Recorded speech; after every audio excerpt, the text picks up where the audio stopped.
Welcome back to the studio. You're watching Eye on Africa on France 24. I'm Shona Bhattacharya. Let's take a look at our top stories in this edition.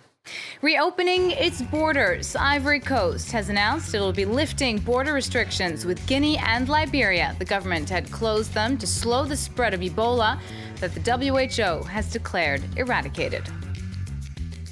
South Sudan has bought 2 fighter jets and ammunition, says UN sanctions monitors in a confidential report as the economy continues to tumble. In July, inflation rates were 661% higher than a year ago. And it's time to go back to school all over the world, but for 25 students in Rwanda's Kiziba refugee camp, the opportunity to get a university-level education is a dream come true. Ivory Coast reopening its borders with Guinea and Liberia 2 years after closing them to avoid the spread of the Ebola epidemic. The National Security Council has announced they will be reopened as the disease has officially been eradicated. Liberia, Guinea, and Sierra Leone saw the majority of that epidemic's Ebola cases. After breaking out in December 2013, the disease killed more than 10,000 people. From Abidjan, Arnaud Frager reports.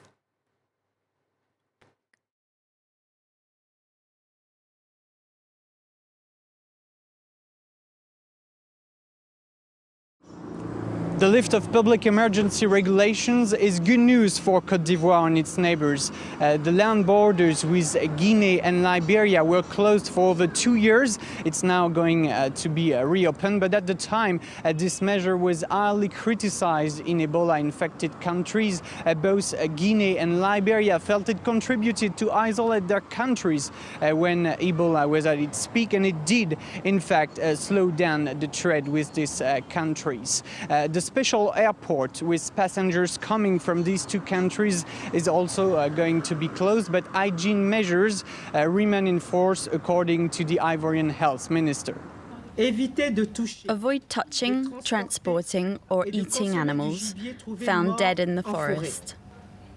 Avoid contact with bush animal feces. Always cook all meat before consumption. Antelopes, bats, bush rats, etc.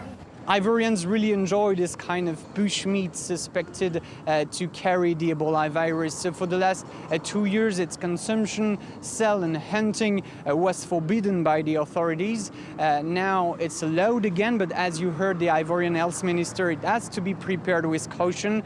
But it's likely that in the restaurants, the agoutis and the bats are going to be on the menu again in the coming weeks.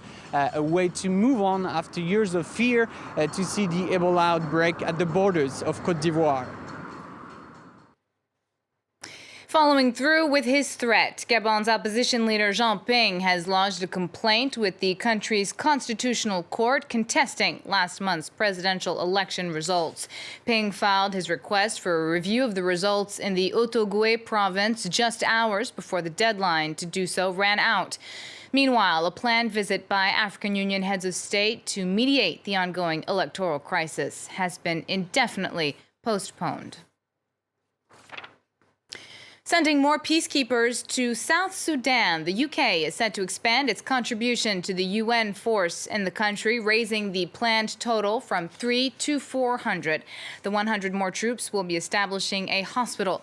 British Blue Helmets will be joining the 12,000 peacekeepers there already. On Sunday, the government in Juba agreed to the Security Council's resolution to add more international troops, but the details still need ironing out. The UK, meanwhile, has said it will also be sending 40 troops to the UN force in Somalia. UN sanctions monitors, meanwhile, say the South Sudanese government has acquired 2 jet fighters and small weapons ammunition, even as life is more and more expensive in South Sudan. The country's National Bureau of Statistics says the annual inflation rate jumped to 661.3% in July. In addition to ongoing security issues, the global drop in oil prices is also to blame. Nicolas Germain has more. In South Sudan, clashes have diminished, but prices have shot up. The latest figures published this week show that the annual inflation rate reached 661%. The recent fighting in July between troops loyal to President Salva Kiir and those close to Riek Machar meant some traders fled while armed militias extort suppliers. Everything here comes from Uganda, and the road is closed, so it's hard to get the goods here. The roadblocks are expensive, so if we don't sell our commodities at high prices, what can we do? One of South Sudan's weaknesses is that oil accounts for 98% of the country's budget, and production plummeted during the civil war. The prices of oil have gone down. We rely on commodities imported from neighboring countries. So the way out for the crisis in South Sudan is for the government of South Sudan to develop the agriculture so that people of South Sudan can feed themselves rather than importing food from outside. The 2 years of civil war displaced more than 2 million people. Many fled to neighboring countries. This is a camp in Uganda. According to the UN, 1,000 refugees from South Sudan are still arriving every day in the country. It's been a week since the so-called national dialogue kicked off in the Democratic Republic of Congo. In that time, 3 options concerning the upcoming presidential election have emerged. None include holding the vote before the end of the year, as previously planned. President Joseph Kabila has long been accused of attempting to run for a 3rd term, which is currently illegal under the Constitution. From the capital, Kinshasa, France 24's Thomas Nicolon has more. There are 3 things to remember after this first week of national dialogue in Kinshasa. 3 options regarding the presidential election. The first option is to organize the election as soon as possible, and that means that new voters could not be enlisted, and therefore millions of Congolese people would not be able to vote. The second option is to enlist part of the new voters, and the third option is to enlist all of them. The last 2 options mean that the presidential election could be postponed from 10 to 16 months. And obviously, government and opposition do not have the same opinion about this. Rewriting the entire electoral list system. That's what will allow us to include all the voters. That's 45 million new voters. Only then will our system be completely inclusive. Only then will all Congolese citizens be able to make their voices clearly heard. We can still find another option. There are still 4 months before the end of the president's mandate. That means we still have 4 months to work out another option.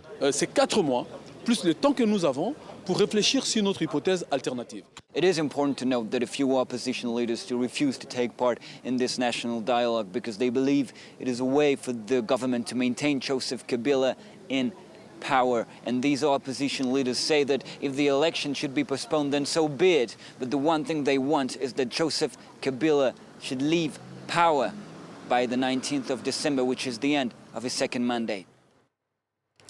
They're the gentle giants of the African savanna. Giraffes may all look alike to the untrained eye, but research published in the journal Current Biology shows there are in fact 4 subspecies. There's the southern giraffe, the Maasai giraffe, the reticulated giraffe, and the northern giraffe. By looking at their nuclear DNA, the study found that the 4 groups have not crossbred in millions of years, meaning each type is adapted for a specific environment or diet.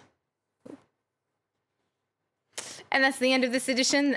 Do stay tuned for more news coming up on France 24.